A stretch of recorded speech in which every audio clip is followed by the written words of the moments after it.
Gwen Lawrence here. Thanks for tuning into my YouTube channel and checking out my videos on my top 5 yoga poses to increase your hamstring flexibility.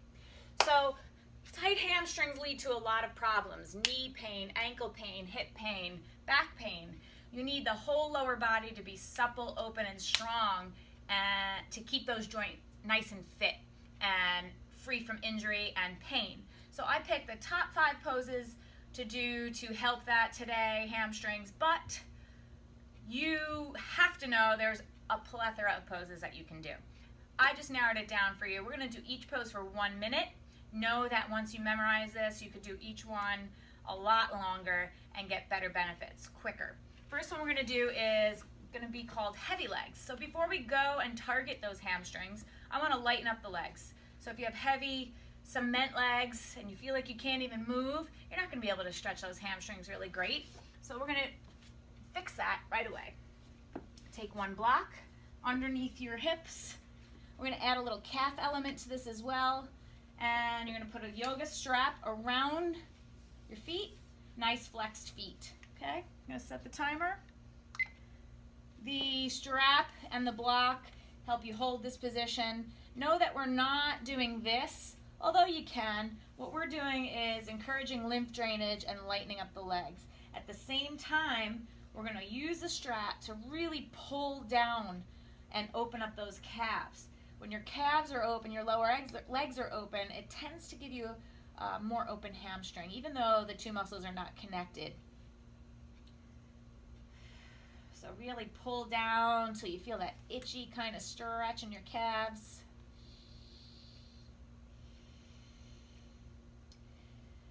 As you pull down with the balls of the feet, you push to the ceiling through your heels.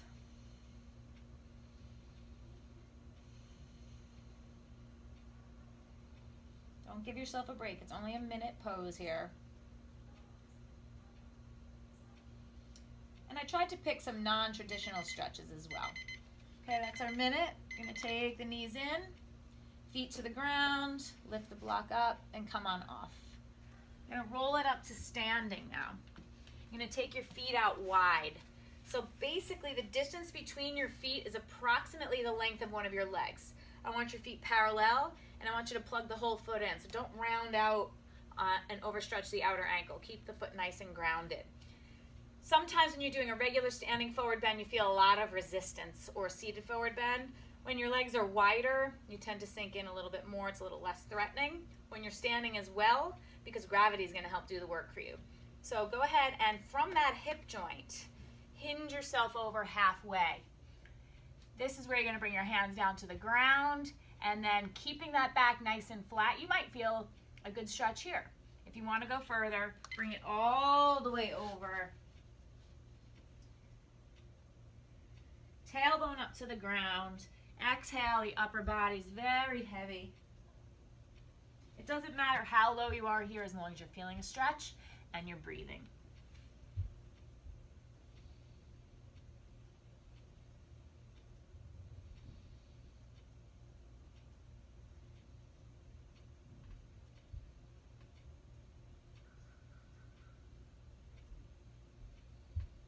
Lift the kneecaps with your quad muscles so that your hamstrings will release a little bit more readily.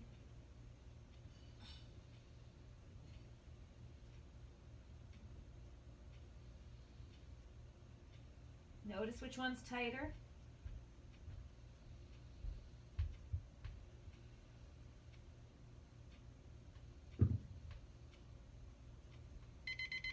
And then come on out of it. Come up slow, or go ahead and bring it down. Don't come up quick, you just get dizzy. Next one we're going to do is a little surprising as well.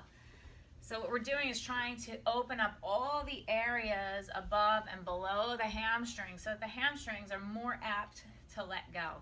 What we're going to do is come onto the stomach for Sphinx. Okay? Elbows are right under your shoulders, palms flat on the floor. I want you to tuck the tailbone and get a little hip flexor stretch. And that's the point here, is we want to open up the hip flexors. When we neutralize the pelvis and we don't have an overarch in our low back, we give a little slack to the hamstrings without really doing those sick to your stomach forward bends. So if you don't feel much of a stretch here, or you feel too much in your low back, you want to squeeze the glutes into the floor, activate them. If you want to go deeper, palms flat and straighten the arms. This is really going to get into those hip flexors for you. And again, neutralizing the pelvis and giving you a little slack in the hamstrings. You can even walk the hands in closer, holding, breathing.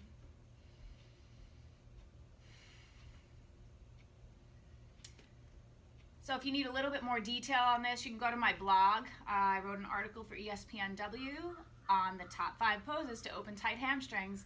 Posted it on my blog. You could also see it at ESPNW.com.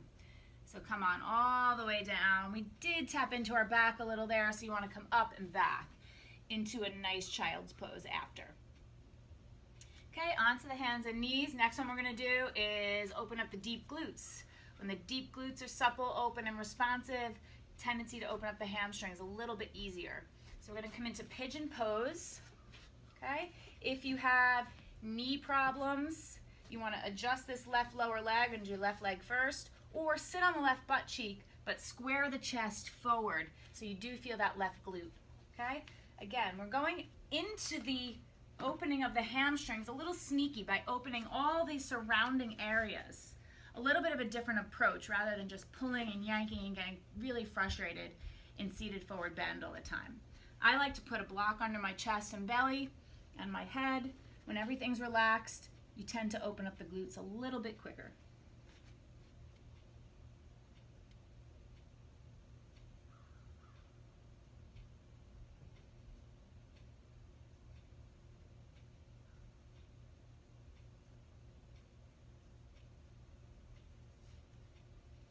No shoulder tension, neck is heavy.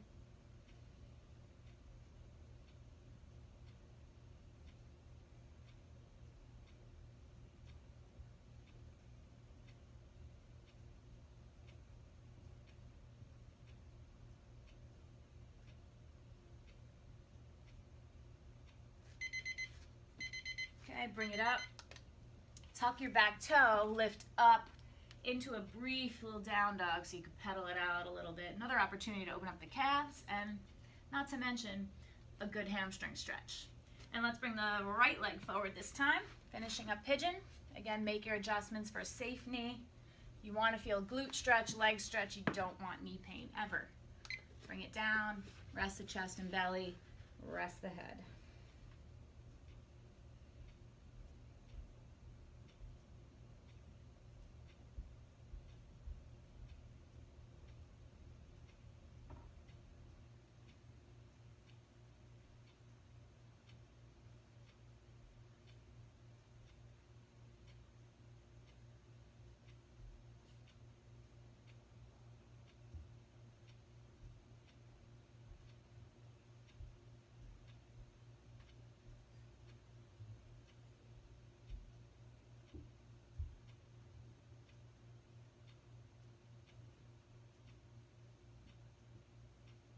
Hang in there, almost done. Just when you want to come out of these poses, don't wait till you hear the beep. Last 5 seconds. And then go ahead, bring it up, tuck the back toe, bring it into your downward dog, pedal it out, come high on all 10 toes, sink the heels, feel those hamstrings, and bring it on down to seated. So I tricked you a little bit. The 5th pose, if you want to see that 5th pose, you're going to have to go ahead and read my blog on GwenLawrence.com. Go to my blog section and look for the top 5 hamstring stretches. And also you can go to ESPNW.com and look it up there. So try your best, be great, and I'll see you next time. Don't forget to subscribe to my YouTube channel so you know every time I post great videos for you.